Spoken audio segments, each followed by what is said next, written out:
Dans cette partie, nous allons parler de l'ILS, Instrument Landing System, ou système d'atterrissage aux instruments en français. Ce système a été standardisé par l'OACI à partir de 1947. L'OACI, c'est l'organisme international de l'aviation civile. Comment marche ce système? Autour de la piste, il y a des balises. Il y a des pylônes ainsi que des balises en bout de piste. Grâce aux pylônes, le glide fonctionne. Le glide permet d'indiquer au pilote s'il est trop haut ou trop bas. Le localizer, c'est les balises aux extrémités de la piste, permet de savoir si on est trop à droite ou trop à gauche de la piste. Quand le pilote arrive sur un aéroport, il rentre la fréquence de cet ILS. Nous allons maintenant voir, dans le cockpit, comment cela se passe. À bord de l'avion, le pilote a un indicateur. Cet indicateur, vous l'avez ici. Comme vous pouvez le voir, il y a deux barres. Une barre là et une barre là. On pourrait ainsi dire que la piste, là, a un cap 30 pour 300 degrés. Si le pilote est trop bas, la barre sera comme ça. Elle sera vers le haut. À l'inverse, si le pilote est trop haut, la barre sera comme ça, vers le bas. À ce moment-là, le pilote saura qu'il faut qu'il pousse sur son manche pour descendre et réaligner la barre avec l'horizontale.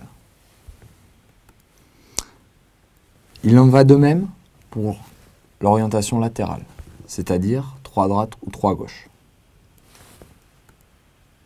Regardons ce que cela donne. Si l'avion est trop à droite sur la trajectoire, la barre sera orientée comme ça.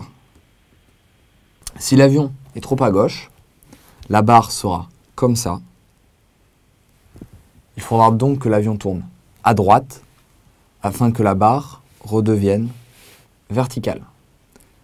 Lorsque nous avons cette situation parfaite des deux barres, une barre à la verticale et une barre à l'horizontale, c'est que nous sommes parfaitement alignés sur la piste. Ce système, l'ILS, a fortement progressé au fil du temps. Si bien qu'en 1969, une Caravelle a pu réaliser le premier atterrissage automatique, c'est-à-dire sans que le pilote intervienne lors de l'atterrissage. Au jour d'aujourd'hui, il existe différentes catégories d'ILS. L'ILS est une technologie qui coûte très cher. On a donc créé différentes précisions. Les catégories 1 demandent 200 pieds de hauteur de visibilité. C'est-à-dire que, passé 200 pieds sol, le pilote doit voir la piste, sinon il doit remettre les gaz.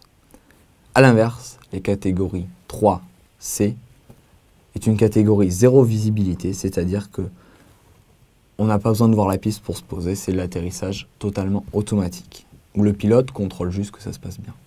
Les inconvénients de l'ILS, et tout d'abord son coût, c'est très cher. C'est un système qu'il faut régulièrement régler. Il faut régulièrement faire venir un avion qui va faire des approches sur la piste et vérifier que le système est correctement réglé. De plus, ce système est sensible aux orages. Lors d'intempéries, il faut faire attention. Et pour finir, contrairement à un VOR que l'on va voir à la suite ou un ADF, c'est un système qui a une très courte portée. Il faut donc un autre système radioélectrique tel que le VOR ou l'ADF pour orienter l'avion dans le couloir de l'ILS.